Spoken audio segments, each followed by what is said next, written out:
1. martā visā Latvijā sākas kampaņa Uzslavē labu servisu. Šajā kampaņā iesaistās arī uzņēmums VTO Valmiera un aicina iedzīvotājus novērtēt taksometru sniegto pakalpojumu kvalitāti. Kopš taksometra sākuma, kā tradīcija jau ir kļuvusi, un tagad 3. gads ir, ka mēs tev aktīvi piedalāmies šajā labu servisu mēnesī. Iedzīvotāji savus labos vārdus, kā arī ieteikumus aicināti izteikt, apmeklējot interneta mājaslapu www.uzslavē.labsservis.lv, kā arī zvanot pa tālruni 1188 vai aizpildot anketu, kas būs pieejama taksometros. Jāmin, ka 1. martā aprit 3 gadi, kopš uzņēmums VTO Valmiera piedāvā taksometra pakalpojumus.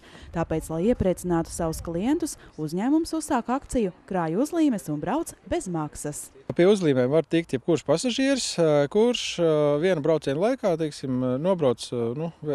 braucienu 2 latu vērtībā. Ja, attiecīgi pa katriem 2 latiem pienākās viena uzlīme.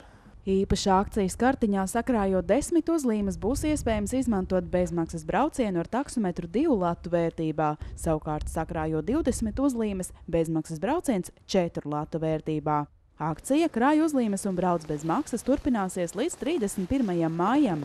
Savukārt sakrātās uzlīmes varēs izmantot līdz jūnija beigām.